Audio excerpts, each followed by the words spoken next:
Halo, Assalamualaikum warahmatullahi wabarakatuh.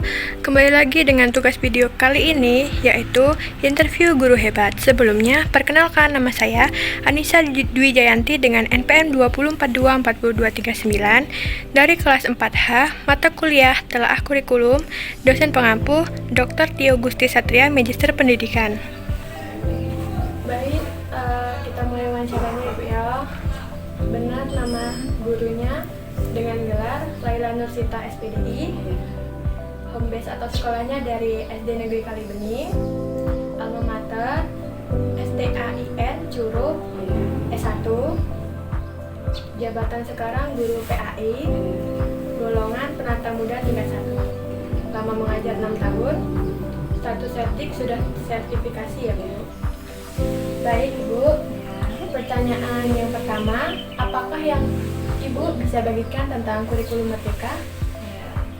Sebagai guru, saya memandang bahwa kurikulum Merdeka itu merupakan suatu pendekatan pembelajaran yang memberikan keleluasaan bagi saya sendiri sebagai guru maupun bagi murid untuk belajar lebih bermakna, kontekstual, dan berpusat pada peserta didik. Selain itu, kurikulum Merdeka juga menekankan pada pengembangan kompetensi dan karakter yang berpusat pada peserta didik melalui profil pelajar Pancasila.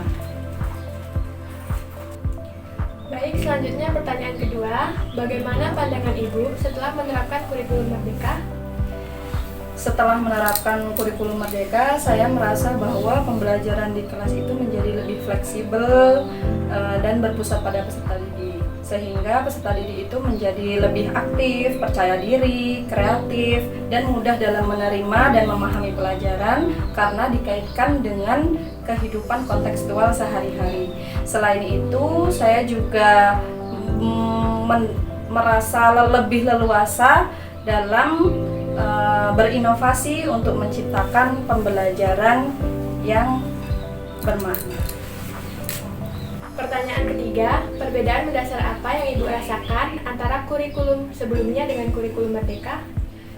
Menurut saya, perbedaan yang mendasar antara kurikulum Merdeka dan kurikulum sebelumnya terletak pada fleksibilitas dan fokus pembelajaran.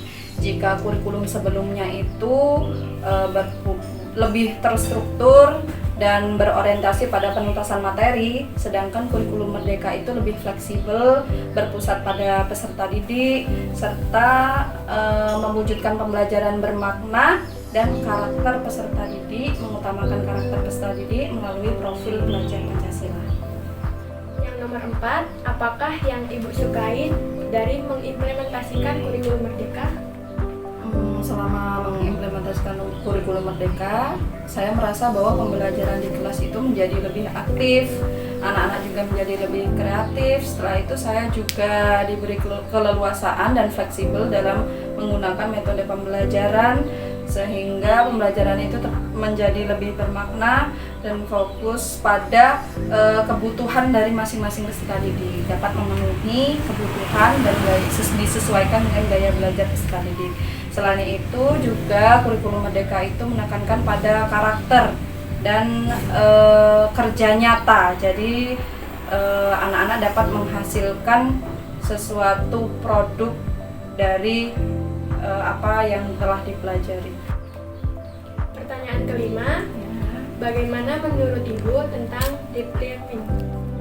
Deep learning merupakan suatu pendekatan pembelajaran yang menekankan pada pemahaman yang mendalam. Jadi di sini siswa diajak untuk berpikir kritis dan memahami pelajaran itu dikaitkan dengan kehidupan sehari-hari. Pertanyaan keenam, bagaimana menurut Ibu tentang 7 kebiasaan anak Indonesia hebat?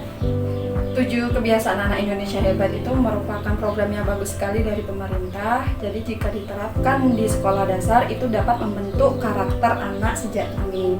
Jadi anak lebih mandiri, lebih bertanggung jawab dan disiplin. Namun dalam mewujudkannya kita juga harus membutuhkan dukungan dari pemerintah, baik itu juga dukungan dari lingkungan, terutama lingkungan keluarga. Kerjasama yang baik dapat mewujudkan 7 kebiasaan anak Indonesia hebat ini dapat dilaksanakan dengan baik.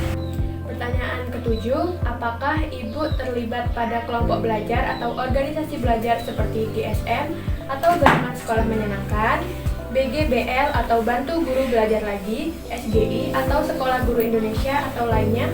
Ya, untuk komunitas belajar di sini kami SD Negeri Kalimbening mempunyai komunitas belajar sendiri di sekolah, yaitu Kombel Cindo, dan selain itu juga saya terlibat aktif dalam komunitas belajar di antar sekolah di kecamatan. Pertanyaan ke-8, menurut Ibu, seberapa penting bagi seorang guru dalam membaca hasil penelitian terbaru atau novel atau komik atau warta untuk mendukung profesionalitasnya? Ya, sebagai seorang guru, membaca penelitian ataupun karya ilmiah itu sangat penting untuk mengembangkan pengetahuan dan pemahaman sehingga relevan dan sesuai dengan perkembangan zaman serta kebutuhan peserta didik. Dengan membaca berbagai macam literatur juga dapat mengembangkan profesionalitas guru secara berkelanjutan. Pertanyaan ke-9, menurut Ibu, seberapa penting bagi seorang guru dalam menulis buku atau artikel atau tulisan ilmiah di media digital?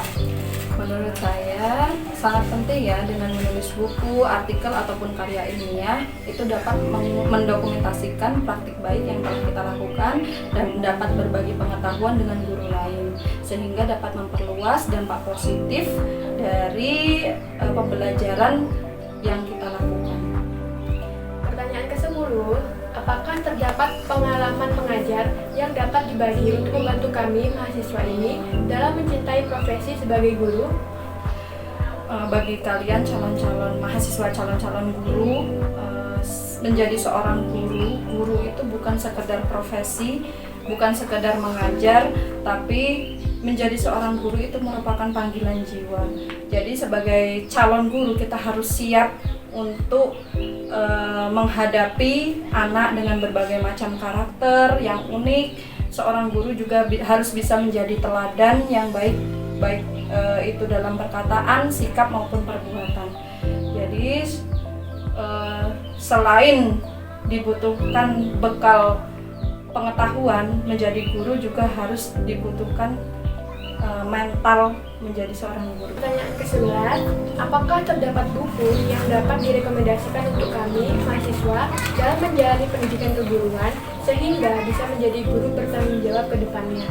Sebenarnya ada banyak sekali ya literatur atau buku yang bisa dijadikan bahan untuk menambah pengetahuan dari mahasiswa. Mungkin contohnya seperti kurikulum Merdeka atau Merdeka Belajar dari Pak Nadiem Makarim atau Guru Sebagai Panggilan Jiwa dari Najila Shihab. Mungkin bisa nanti dicoba dibaca-baca. Pertanyaan ke-12, keterampilan apa yang Ibu sarankan kepada kami mahasiswa ini agar dapat mempelajari menjadi guru ideal? Ya, keterampilan untuk menjadi guru ideal itu sebenarnya banyak sekali ya, terutama kalau untuk kemampuan dalam pembelajaran itu yang harus dimiliki seorang guru adalah kemampuan pedagogi. Selain itu, selain kemampuan pedagogik, ada yang banyak hal yang tak kalah penting, yaitu keterampilan dalam penguasaan kelas, keterampilan dalam komunikasi, keterampilan dalam pengelolaan emosi, pengelolaan diri dan emosi, juga keterampilan yang lain yang harus dikuasai. Dan selanjutnya, yaitu insight kepada mahasiswa atau calon guru. Saran kami sebagai seorang guru kepada calon-calon guru, yang pertama yaitu harus kuasai materi. Selain menguasai materi, kita harus juga menguasai bagaimana cara menyampaikan materi tersebut. Setelah itu, pahami karakter siswa, jadi teladan yang baik untuk anak-anak, latih untuk komunikasi dan public speaking. Setelah itu terima kritik dan saran dari sekitar, terus belajar, luruskan niat, dan tetap semangat. Oke. Baik Ibu, terima kasih banyak atas meluangkan waktunya. Sama-sama.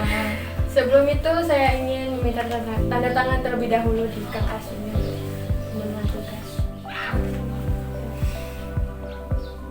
Baiklah, itulah tadi interview guru hebat. Sekian video dari saya. Wassalamualaikum warahmatullahi wabarakatuh. Terima kasih, bye-bye.